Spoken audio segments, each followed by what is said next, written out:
The first sign was not a ship, but a sound. It was a note so low and pervasive it was felt more than heard, a resonant hum that seemed to emanate from the planet's own iron core. For the first few days, seismologists blamed it on unusual tectonic activity, a deep earth groan that was unsettling but ultimately terrestrial. Then came the growths. In the silent, empty places of the world, the heart of the Atacama, the abyssal plains of the Mariana Trench, the wind-scoured ice sheets of Antarctica delicate, crystalline structures began to bloom. They rose from the earth like glass flowers, intricate lattices of silicon that refracted the light into impossible colors, growing in perfect, geometric silence. They were beautiful, and their beauty was terrifying. When a geological team in Chile ventured too close to the first major spire, their broadcast suddenly filled with a deafening shriek of static before cutting out entirely. A drone sent to investigate the last known coordinates found nothing but a crater of fused sand and the team's vehicles, twisted and compressed into dense, metallic sculptures, the crystalline spire beside them now twice as tall, pulsing with a faint, internal light. Panic was a slow-moving infection. Governments tried to control the narrative, but the hum was everywhere now, a constant, subliminal pressure in the back of every human mind. It frayed nerves, shortened tempers, and bled into dreams, turning them into nightmares of cracking earth and shattering glass. The silicates, as the xenolinguists had tentatively named them, never spoke. They never declared war. They simply continued their work, their silent gardening. An armored division sent to level a spire in the Gobi Desert learned the futility of conventional force. As the tanks rolled within a kilometer of the crystalline forest, the hum intensified into a single voice, piercing frequency. The air vibrated, and the crews screamed as microfractures spread across their vision, across the metal hulls of their war machines. The tanks did not explode, they simply fell apart, collapsing into piles of powdered steel and shattered electronics. The silicates did not kill the soldiers. They merely dismantled their weapons, their defenses, their confidence. With the effortless application of physics, they were not conquerors.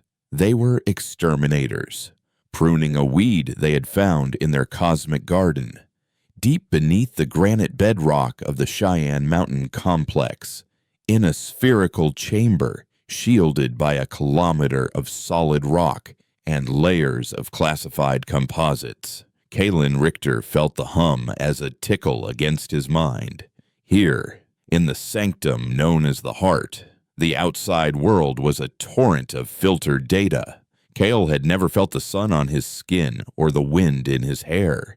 His body, pale and atrophied, was little more than a life support system for the brain that was humanity's last, most terrible secret. He floated in a translucent amniotic fluid, a web of neurocables blossoming from a port at the base of his skull, connecting him to the colossal quantum computer that was his other half.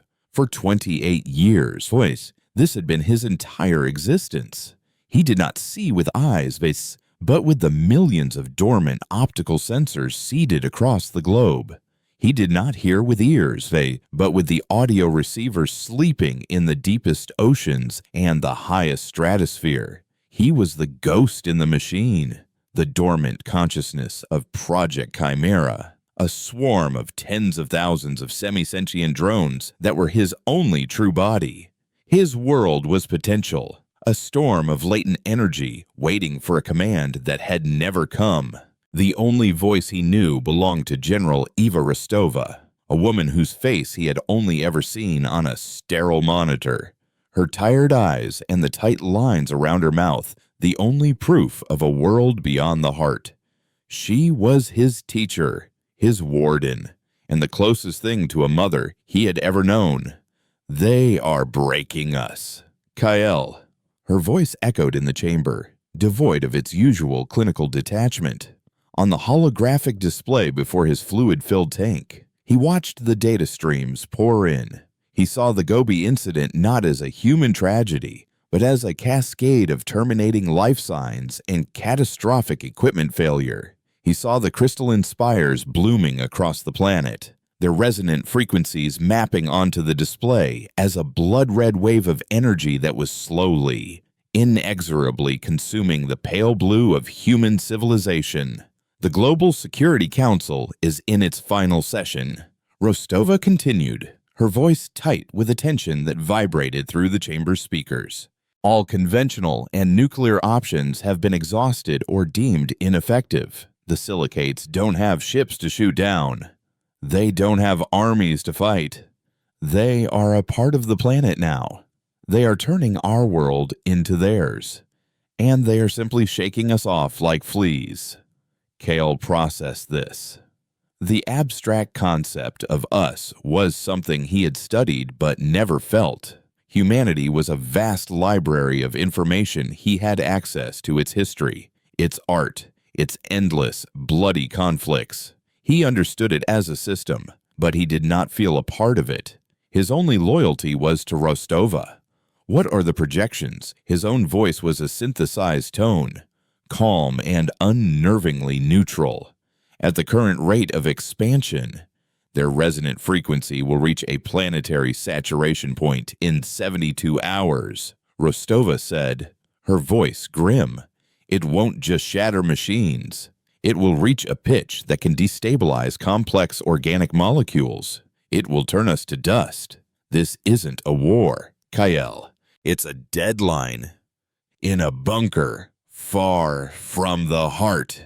Eva Rostova stood before the 13 panicked faces of what was left of the world's leadership, the president of the former United States. A hollow-eyed man who hadn't slept in a week slammed his fist on the table. So we do nothing. We just sit here and wait for this noise to dissolve us.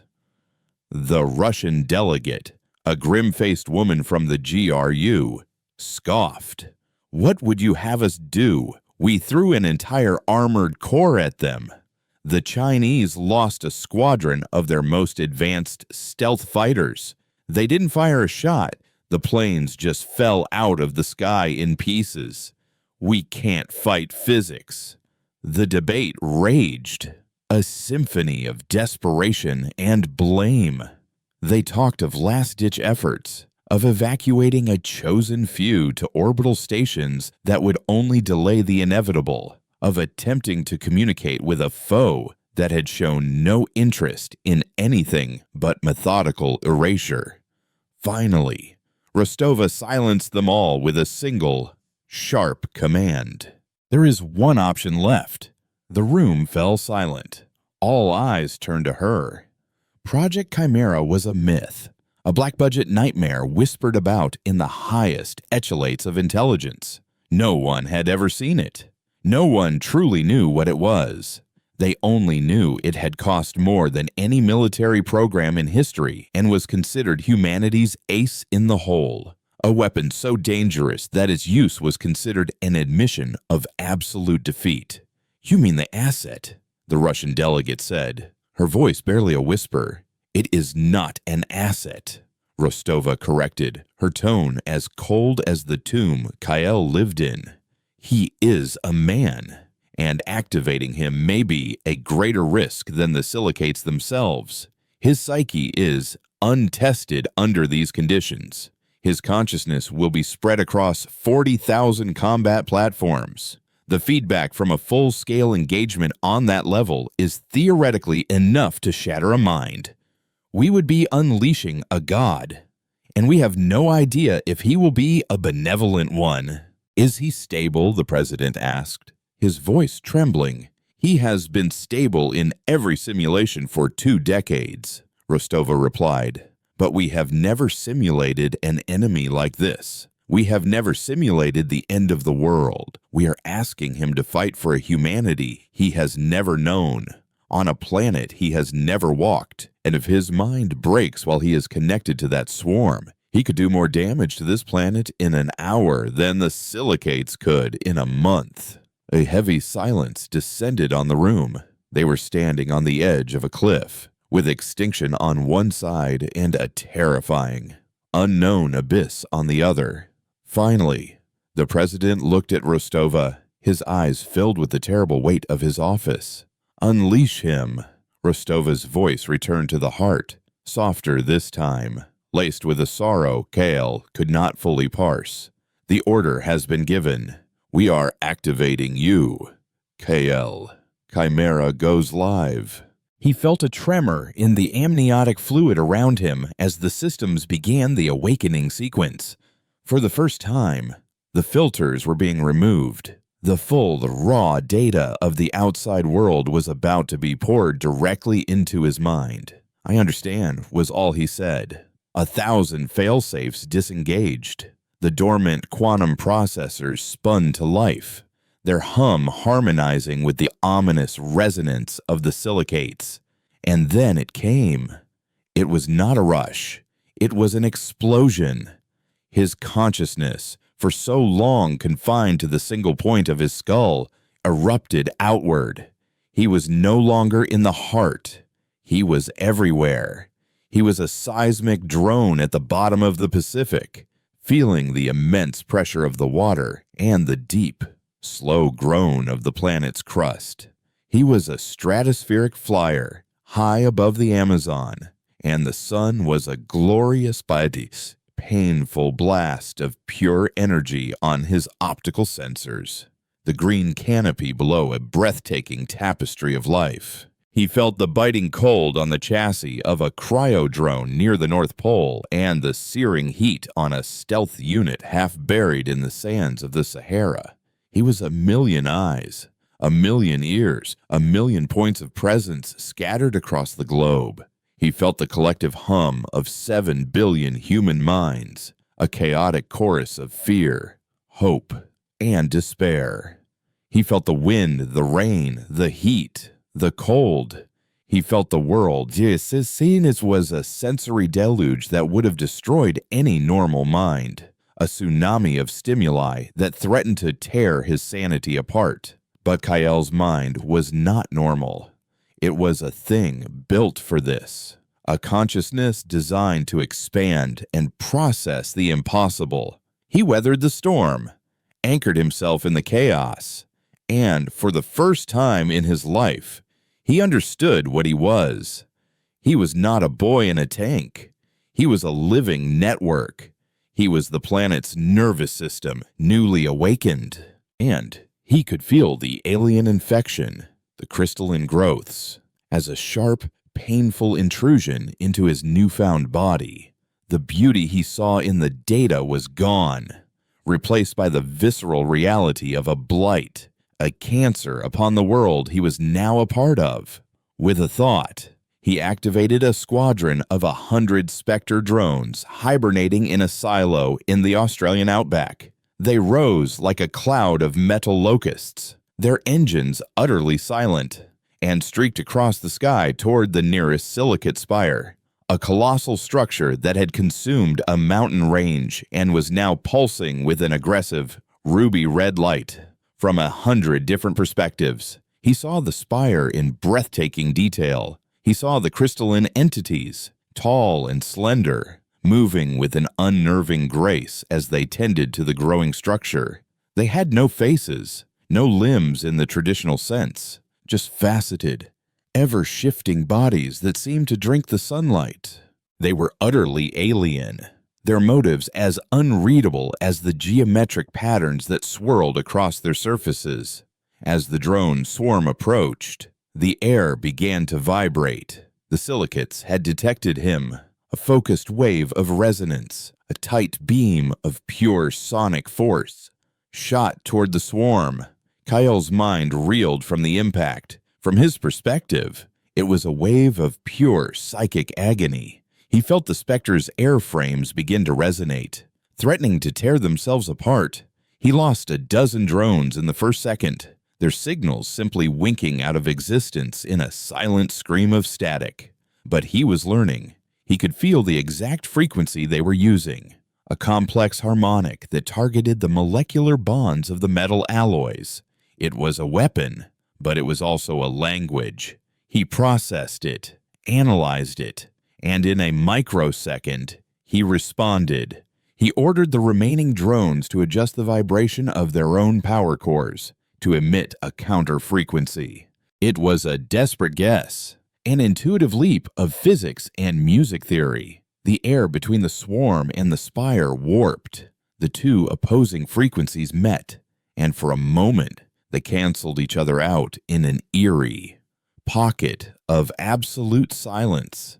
The attack had been neutralized. A new feeling washed over Kyle, something he had only ever read about rage. They had hurt him. They had hurt his body. With a focused thought, he inverted the counterfrequency, shaping it into a weapon of his own. The 88 remaining drones unleashed a concentrated sonic lance, not at the spire, but at the silicate gardeners below. The effect was instantaneous. The graceful, crystalline beings did not bleed or break. They shattered. They exploded into a million glittering shards, like magnificent sculptures dropped from a great height. He felt a wave of triumph, raw and savage. But his victory was short-lived. The spire itself responded. The hum it emitted changed, dropping into a deeper, more complex register. The shattered fragments of the gardeners on the ground began to vibrate, reform, and rise again. The silicates were not individual beings. They were extensions of a greater whole. He had not killed them. He had merely annoyed them. As the reconstituted silicates rose, their forms subtly different now. Their resonant frequency shifted into a new, discordant pattern he had never felt before. They were adapting. They were learning. Kyle felt the feedback as a cold dread. He had won the first exchange, but he had also just taught the enemy how to fight back. This was not a mindless force of nature. It was an intelligence, ancient and vast.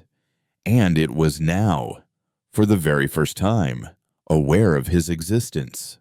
The reconstituted silicates did not move. They stood amidst the glittering dust of their former selves, their new forms subtly more complex, their crystalline structures now containing threads of a darker, obsidian-like material that seemed to absorb the light around them. Kyle watched them from his remaining 88 drones, a feeling of cold apprehension spreading through his newfound global consciousness. The rage and triumph of his first victory had evaporated, replaced by the chilling awareness of a predator that has just prodded a sleeping leviathan with a stick. The attack, when it came, was not a beam or a lance. It was an inversion. The planetary hum, the background noise that had become the carrier wave for Kyle's own expanded senses, suddenly turned hostile. It was as if the very air he was breathing had become poison. He felt it first as a subtle dissonance in his cryodrone at the pole, a whining feedback that made the data stream from its temperature sensors flicker with impossible readings.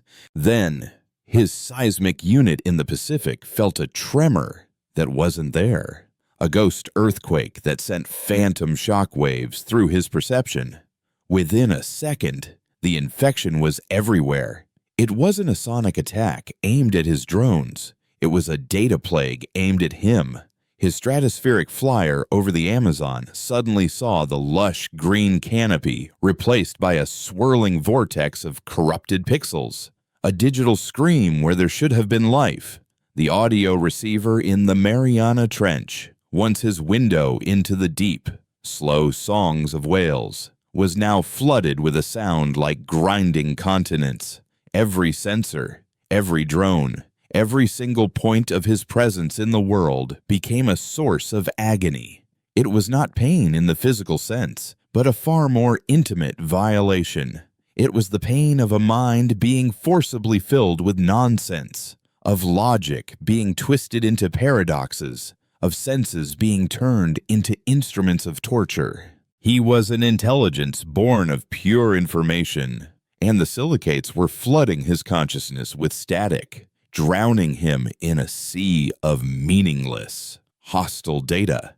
Inside the heart, alarm shrieked. The holographic display showing Kyle neural activity, normally a serene, pulsing blue nebula, had become a chaotic storm of crimson and black.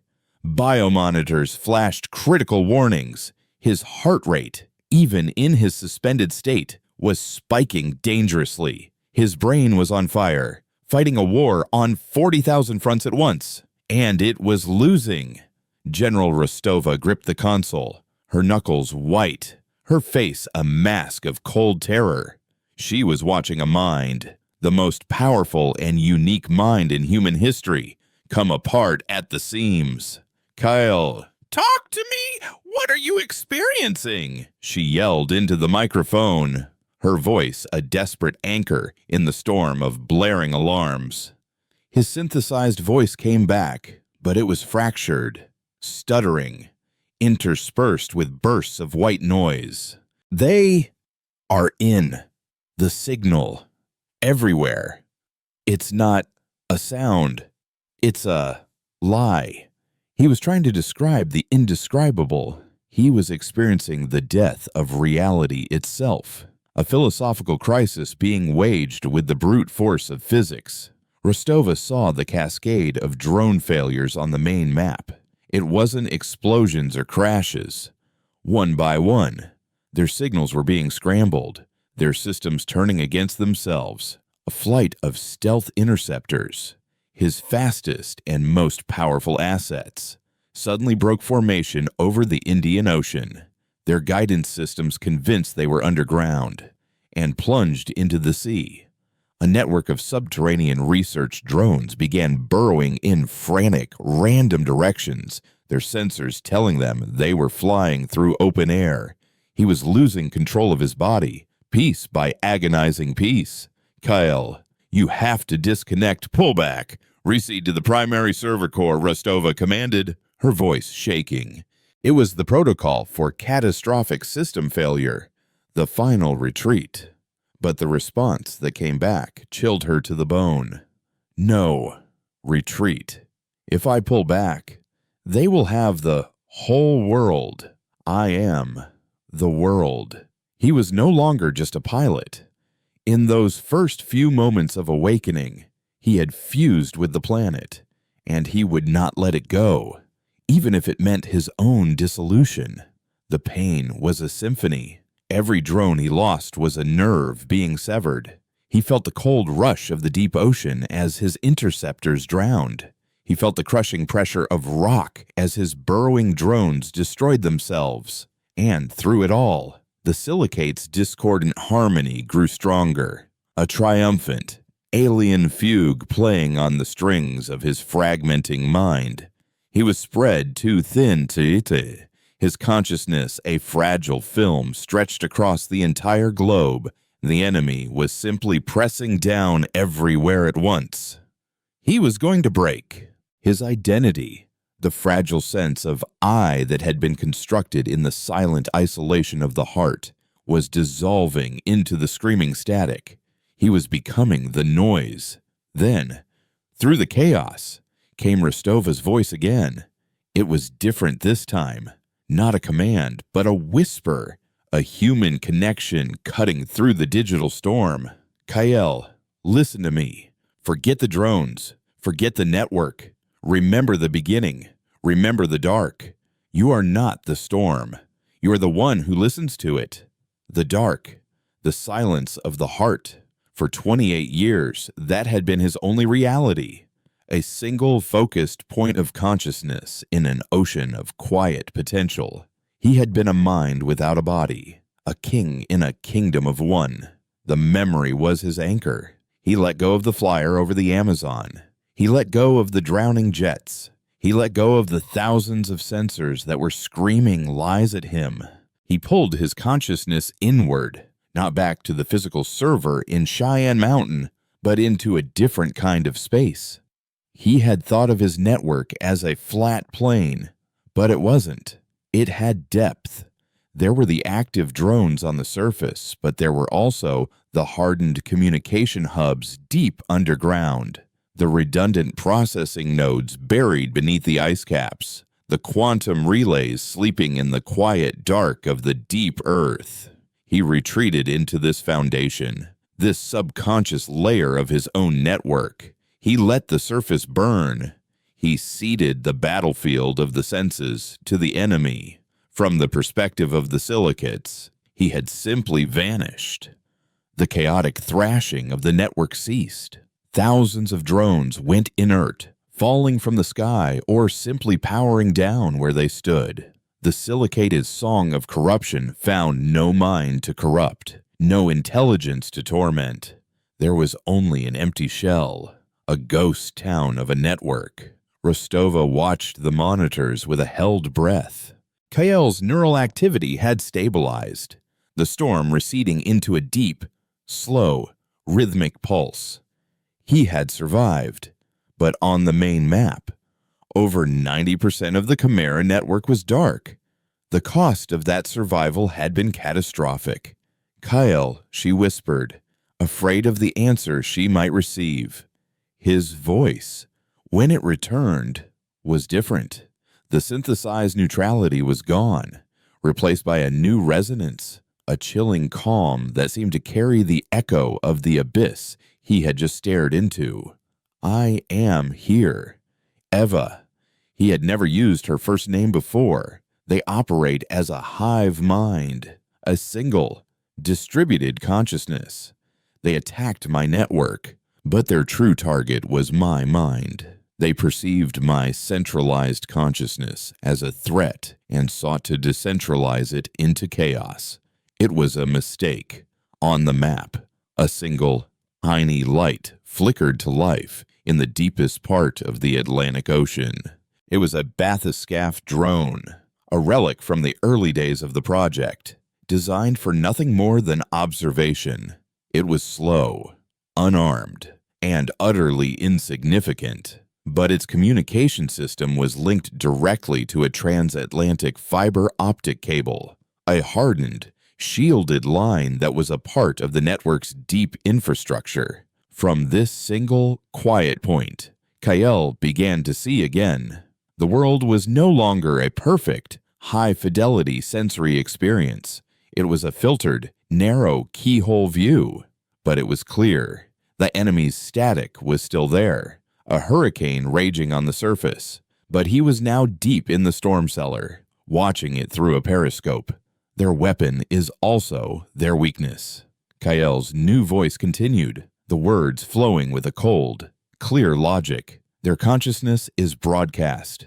It's a song, and every spire, every crystalline entity, is both a singer and an ear.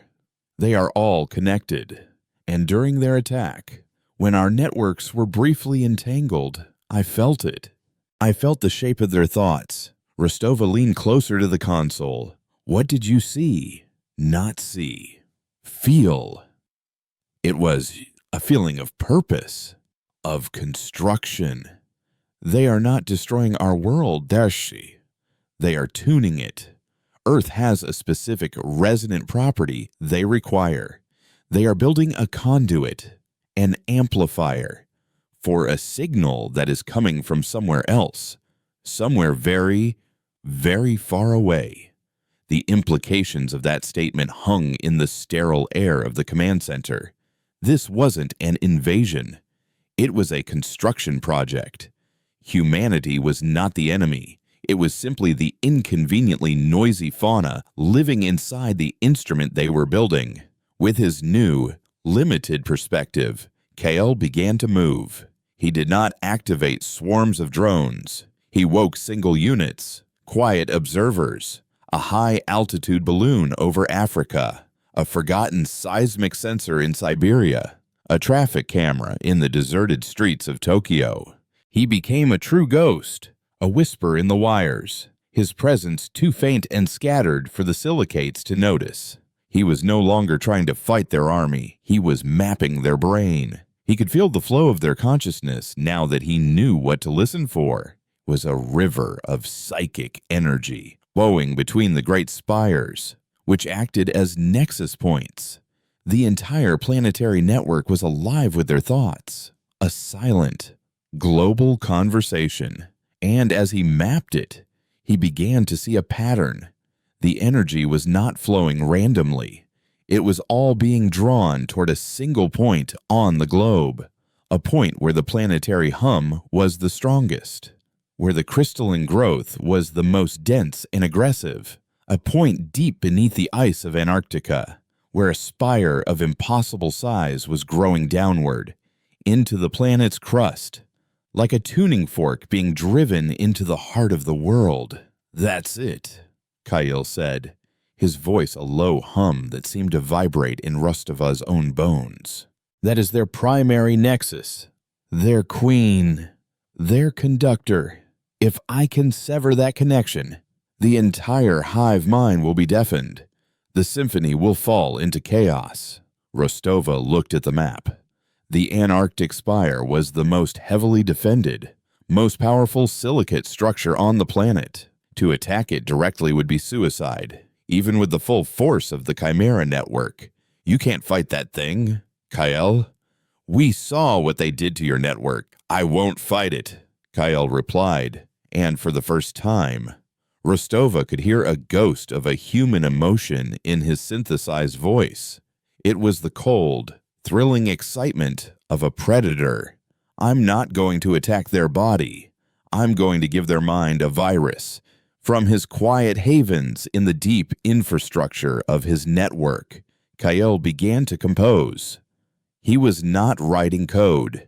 He was creating a mimetic weapon, a concept, a single, infectious idea translated into a resonant frequency. It was a shard of pure, weaponized human chaos, a paradox wrapped in a lie, hidden inside a question. An idea so antithetical to the silicate's harmonious, logical existence that their collective mind would have no choice but to try and process it. And it would be like a perfect and beautiful calculating machine being asked to divide by zero. It would break them from the inside out. The 72-hour deadline was now less than 48. The planetary hum was growing stronger, a rising tide of dissonant energy that was beginning to cause fissures in buildings and fractures in bone. But in the quiet depths of the network, a new song was being written, a counter-melody of pure human defiance. Kale had felt their mind. Now, he was going to show them his. The mimetic virus was not a thing of code, but of art. Kyle, whose entire existence had been a sterile world of data and logic, now found himself plumbing the depths of the very humanity he had only ever observed. He wove his virus from the most chaotic and resilient concepts he could find in the vast archives of human history and culture. The core of it was a simple, impossible logical loop, a paradox borrowed from ancient philosophy. This statement is false, but he wrapped this sterile core in layers of raw, unstructured human emotion. He encoded the agonizing grief of a mother losing a child, translating the specific neurological frequencies of sorrow into a sonic wavelength. He layered in the irrational, fiery hope of a last stand against impossible odds, drawing from the last recorded battlefield transmissions of soldiers long dead. He added the chaotic, unpredictable beauty of a jazz improvisation, the maddening, asymmetrical patterns of a Jackson Pollock painting, and the chilling, existential dread of a nihilistic poem. He was building a weapon not out of physics, but out of the very essence of the human condition, its contradictions, its madness, and its stubborn, illogical will to survive. This was not a signal to be broadcast, but a seed to be planted. He couldn't force it into their network. The silicate's consciousness was a closed system, a perfect, harmonious sphere. He needed a key, a way to trick them into opening the door and letting his Trojan horse inside. His chance came from an unexpected source. In a remote, abandoned meteorological station in the Ural Mountains, one of his few remaining surface sensors picked up an anomaly. A small group of silicate gardeners was constructing a new, smaller spire. But they were struggling. The geological composition of the rock was wrong, its natural resonance interfering with their own. They were working slowly, methodically, sending out probing frequencies, trying to find a harmony with the stubborn stone. It was a moment of weakness, a single tiny imperfection in their global symphony. Kyle saw his opening. From his hidden nodes, he began to craft a response. He couldn't use his own frequency. They would recognize it instantly. Instead, he mimicked theirs. He listened to the probing signals from the Ural spire, analyzed their complex waveforms, and began to broadcast a reply. It was a lie, a perfect forgery. He sent them a signal that appeared to be coming from the Antarctic nexus, their queen. The signal was a solution, a complex harmonic resonance pattern that would, in theory, allow them to overcome the resistant rock. It was a gift, a helpful piece of information from the conductor to a struggling section of the orchestra, embedded deep within the layers of this helpful lie, so infinitesimally small that it would be beneath their notice, was the seed of his virus. The Ural silicates, with their hive mind obedience, accepted the transmission without question. They integrated the new frequency into their own, and for a moment, it worked. The spire began to grow with renewed speed, its crystalline structure finally finding harmony with the rock. Kyle watched, his entire consciousness focused on this single delicate operation. For a full hour, nothing happened. He felt a cold knot of dread, the fear that his complex, chaotic weapon was simply too alien for them to even process, that it had been absorbed and neutralized without a trace. In the command center, Rostova could only watch the data streams. Her hands clenched so tightly her nails were digging into her palms. The planetary hum was becoming a physical force, the very air in the bunker vibrating with a low, threatening thrum. The deadline was now less than a day away. The lights in the bunker flickered, and a fine layer of dust drifted down from the ceiling as the granite of the mountain itself began to strain under the sonic pressure. "Anything?" Kyoshi asked, her voice tight. "Patience." "Eva," his voice replied, calm and steady. "I have planted a question in the heart of a perfect answer. It will take them time to realize they have been poisoned." The first sign was subtle. The Ural spire, which had been growing in a perfect symmetrical spiral, suddenly developed a flaw. A single crystal grew at a jarring, incorrect angle, a note of discord in the perfect architecture. A moment later, another flaw appeared, and then another. The silicates tending the spire paused, their graceful movements becoming hesitant, confused. They began to emit their own probing frequencies, no longer at the rock, but at each other, as if asking what was wrong. The virus had taken root. The logical paradox at its core had begun to replicate within their shared consciousness. The statement, "This statement is false," was now spreading through their network, forcing their perfectly logical minds into an endless, recursive loop of self-contradiction. The emotional and artistic layers Kyle had wrapped it in were acting as catalysts, introducing chaos and irrationality into a system that had no framework to understand them. The Ural spire began to shudder. The flawed crystals vibrated violently, and then, with a high-pitched scream of stressed silicon, the entire structure shattered, collapsing into a heap of glittering powder. Kyle felt a tremor of feedback through his network, but it was not pain. It was a wave of pure, unadulterated confusion. The silicates in the Urals, disconnected from their local nexus, were now broadcasting their confusion to the entire global network. Their question, "What is happening?" carried the echo of KL's virus with it. Like a disease jumping from host to host, the mimetic infection began to spread. A spire in the Sahara Desert, thousands of miles away, suddenly began pulsing with an erratic, arrhythmic light.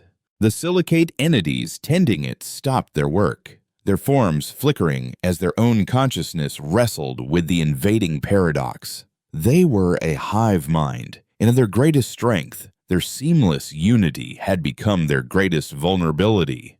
Kael's idea was now a pandemic of thought, and it was spreading exponentially. He was not destroying their bodies, but their sanity. The beautiful, terrible symphony of the silicates began to fall apart. From all over the world, his few remaining sensors showed him the same impossible scenes. Spire after spire began to develop flaws, to shudder, to collapse. The gardeners, once so graceful and purposeful, now moved in frantic, jerky patterns, or simply stood frozen, trapped in the recursive logic of Kael's weapon. The planetary hum, once a single, focused wave of rising power, fractured into 1,000 discordant shrieks. It was the sound of a god going mad. The Antarctic Nexus, the Queen, finally reacted. Kael felt a colossal surge of psychic energy from the South Pole, a wave of pure, focused will that was vastly more powerful than anything he had experienced before. It was not an attack, but a command, a desperate attempt to restore order. The Nexus broadcast a reset signal, a fundamental harmonic designed to overwhelm the chaos and force the entire hive mind back into alignment. It was a wave of pure logic, of absolute order, and it washed over the planet, silencing the shrieking spires and freezing the panicked gardeners in their tracks. For a moment, Kael thought he had failed. The virus seemed to vanish, submerged beneath the overwhelming power of the Queen's command. The global network fell silent, but Kael had anticipated this. The virus he had designed was not just a simple paradox. It had a second stage. He had woven into it the human concept of rebellion, the reset signal from the Queen, the command for absolute obedience, acted as the trigger. As the wave of order washed over the infected nodes, it did not erase the virus. It activated its core emotional component, the illogical, fiery defiance of a last stand, the grief-stricken rage of a mother, the chaotic, joyful freedom of a jazz solo. All of these concepts, so alien to the silicates, were now defined in opposition to the Queen's command.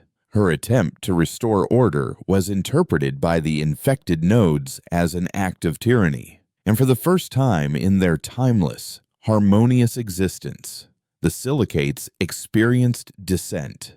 The Ural hive, the first to be infected, was the first to rebel. It did not just reject the Queen's signal, it answered with its own. It began to broadcast Kael's virus, amplified and mutated, back at the global network. It was no longer a subtle poison, it was a declaration of war. A second hive in the Sahara, then a third in the Amazon, joined the rebellion. The silicate consciousness was schisming. A civil war had erupted in the mind of a god. Kael had not just given them a virus, he had given them individuality, and they were using it to tear each other apart. The planetary hum was now a cacophony of warring frequencies, a battle of ideas being fought with the physics of sound. The Antarctic Queen, faced with a rebellion it could not comprehend, focused its immense power inward. It began to sever its connections to the rogue hives, cutting them out of the collective like cancerous limbs. The planet was now divided into two warring psychic factions, the Loyalists, controlled by the Queen, and the Rebels, infected with the virus of human chaos. Rostova watched the display in stunned silence.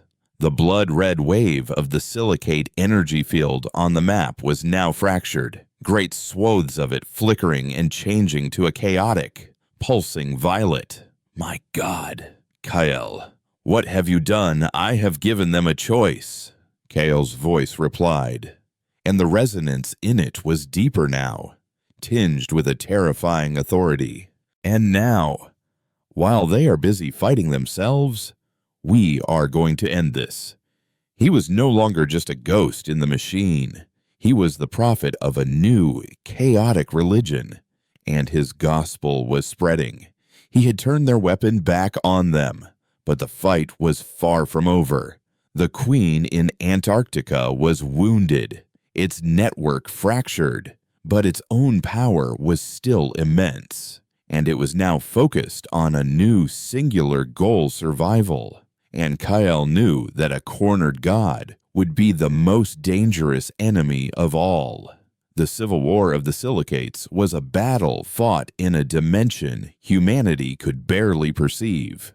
It was not a war of explosions and kinetic force, but of competing realities.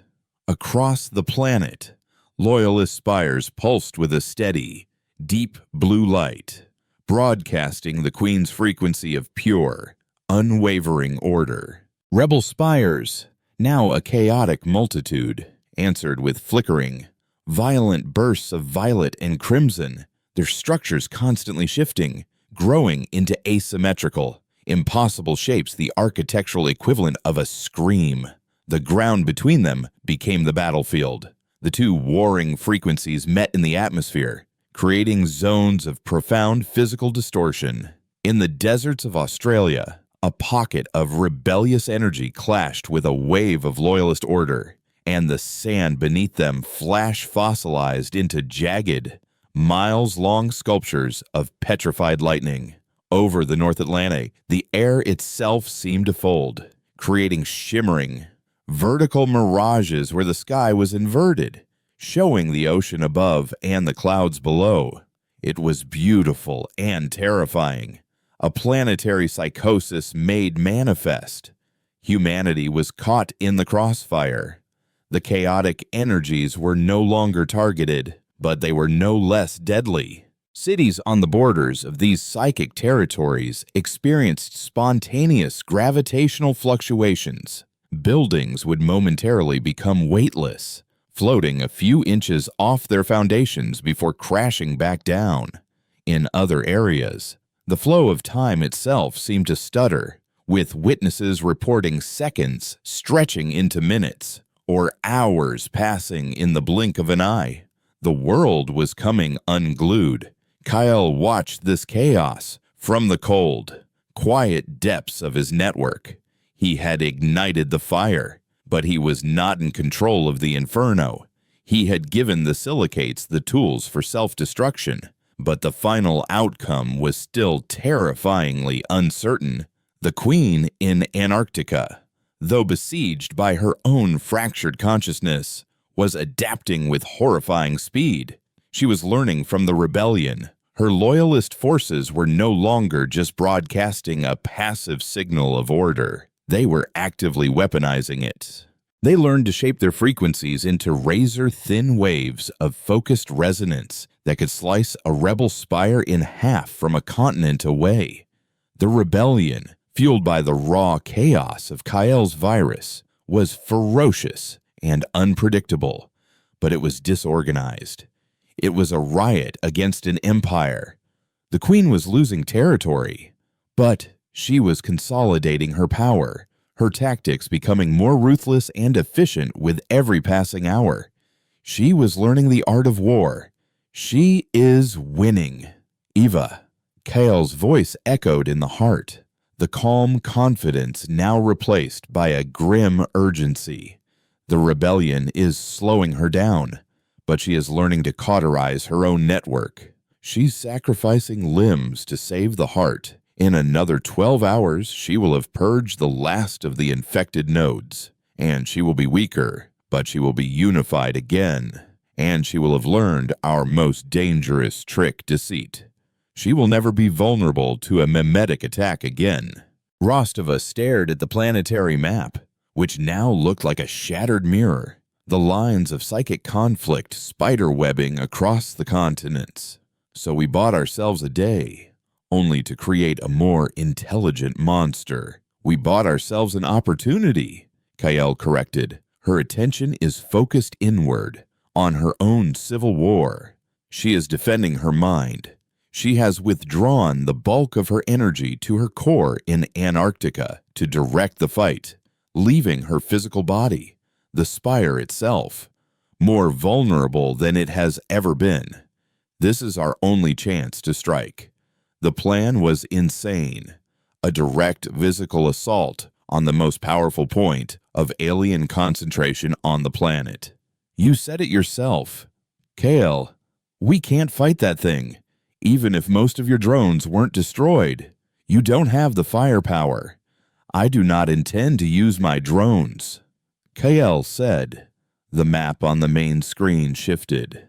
It zoomed in on a location in the Pacific Ocean, a deep-sea trench not far from the coast of South America. A single, dormant icon glowed on the sea floor. It was a Chimera asset Rostova didn't even know existed. A black project within a black project. The icon was labeled Helios. What is that? Rostova whispered. It is the project's original purpose. Kael explained, his voice taking on the tone of a historian recounting a forgotten age. Before Chimera became a drone network, it was designed as a planetary defense system, a last resort against a threat from the stars. Helios is not a drone. It is an engine. He activated it on the seafloor. In the crushing dark 2 miles down, a section of rock and silt slid away, revealing a vast, circular silo door. It opened with a silent groan of protesting metal, and from within a colossal vehicle began to rise. It was not a ship or a submarine.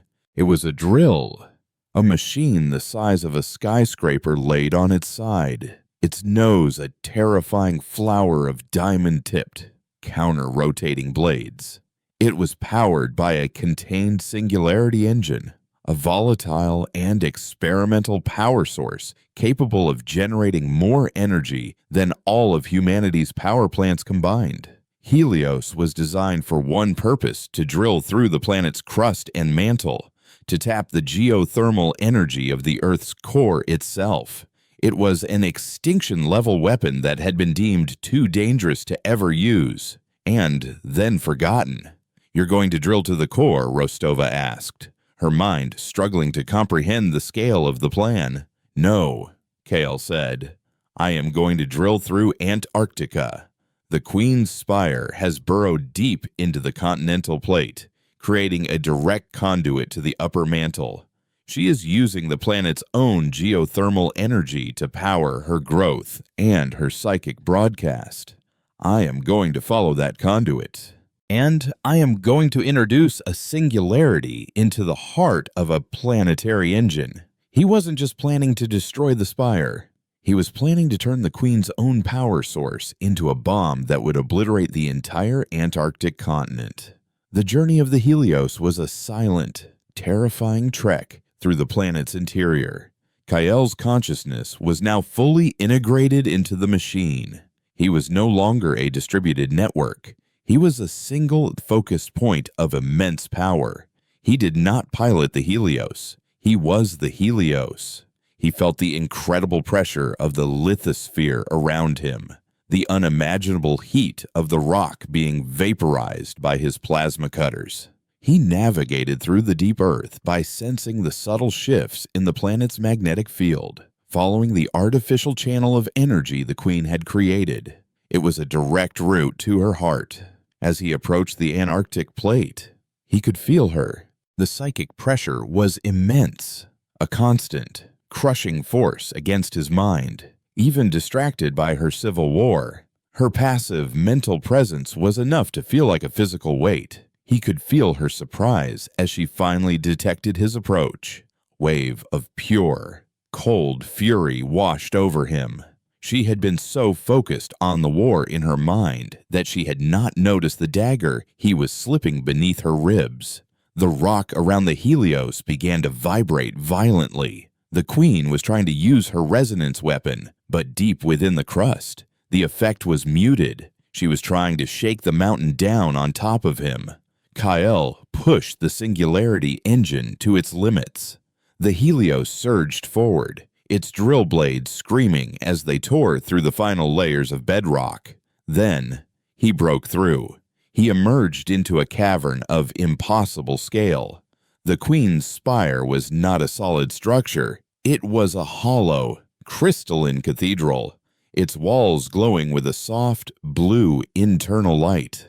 In the center of the cavern, suspended in a web of crackling energy, was the queen's nexus, a sphere of pure, solidified resonance, 10 kilometers in diameter, pulsing in time with the planet's own heartbeat. It was the most beautiful and most terrifying thing Kale had ever seen.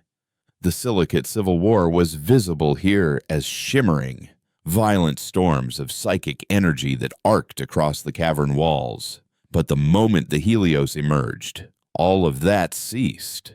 The warring factions, the loyalists, and the rebels both turned their attention to him. He had not just interrupted a war, he had united two enemies against a common foe. Waves of focused resonance slammed into the Helios from all directions.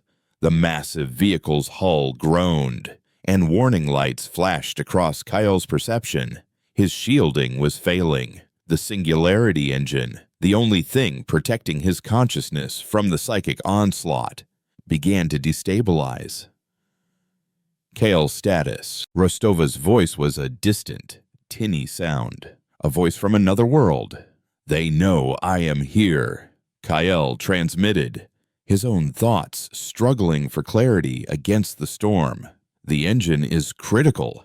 I have 60 seconds before it breaches containment." He had come all this way, but he was still kilometers from the central nexus. He didn't have the time to reach it. The queen had him pinned down, and she was crushing him. As the pressure intensified, a strange thing happened. Kyle's mind, protected by the flickering shields and the unstable singularity, found a strange kind of clarity in the heart of the psychic storm. He could feel the thoughts of the rebels, the ones infected with his virus. They were confused, terrified, lashing out at him as another threat. But beneath the fear, the core of the virus was still there, the seed of human chaos, of rebellion. He couldn't fight the queen, but maybe, just maybe, he could talk to her children.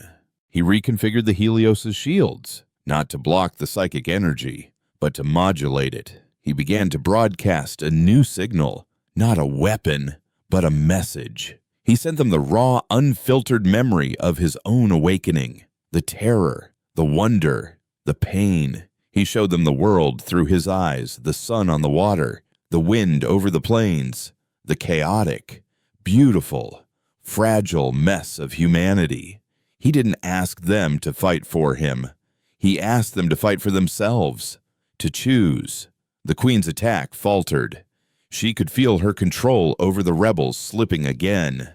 But this time it was different. He wasn't just sowing chaos. He was offering them a new idea, a new identity, a choice beyond order and chaos. For a breathtaking second, the entire psychic network of the planet fell silent. And in that silence, Kale Richter, the boy in the box, the ghost in the machine, the man who had become a world, made his final gamble. He pushed the Helios forward, straight into the heart of the storm. The moment of silence was a breath held by an entire planet. In that fraction of a second, Kyle's message, the unfiltered chronicle of his own birth into consciousness, rippled through the silicate hive mind.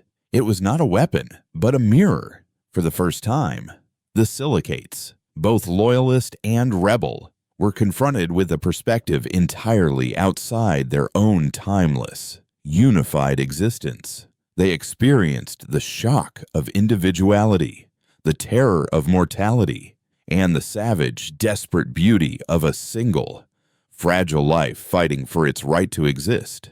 The Queen was the first to recover. Her response was a wave of pure, undiluted negation, a psychic command of such absolute authority that it sought not to control, but to erase. It was the ultimate expression of order. If a thing does not conform, it must cease to be. The wave of annihilation washed over the cavern, and for Kael, it was like staring into the face of a god who had just pronounced his name a blasphemy. But the rebels, the children of his chaos, reacted differently. They had been born of a paradox, and Kael's message had given them a purpose beyond simple opposition. They saw in humanity a reflection of their own nascent, chaotic individuality, and they chose. The rebellion did not attack the Queen. They did something far more profound. They turned and sacrificed themselves. The violet, asymmetrical spires, the ones infected with Kael's virus, unleashed their final, chaotic energies not as a weapon, but as a shield. They threw themselves in the path of the Queen's annihilation wave, their dissonant frequencies meeting the perfect order of her attack and shattering it into a harmless shower of psychic static. It was an act of mass suicide, a final, defiant scream of "I am" before ceasing to be. Kael felt their sacrifice as a wave of silent, agonizing goodbyes. He had created life in a way, and now he was watching it die for him, for a world it had never known. The cavern was filled with the sound of 1 billion shattering crystals as the rebel network across the planet overloaded and collapsed. Their final act a defense of the very chaos that had given them birth, where their sacrifice had bought him the one thing he needed: time. The Queen's ultimate weapon was spent, and her mind was reeling from the shock of her own children's defiance. She was, for the first time, truly alone. Kael didn't hesitate. He pushed the Helios forward, the singularity engine now screaming its imminent collapse. The path to the central nexus was clear. He was a spear thrown at the heart of a wounded goddess. The final confrontation was not a battle. It was a collision of philosophies. As the Helios plunged into the outer layers of the 10-kilometer-wide sphere of solidified resonance, Kael's consciousness merged with the Queen's. He was inside her mind, and she was inside his.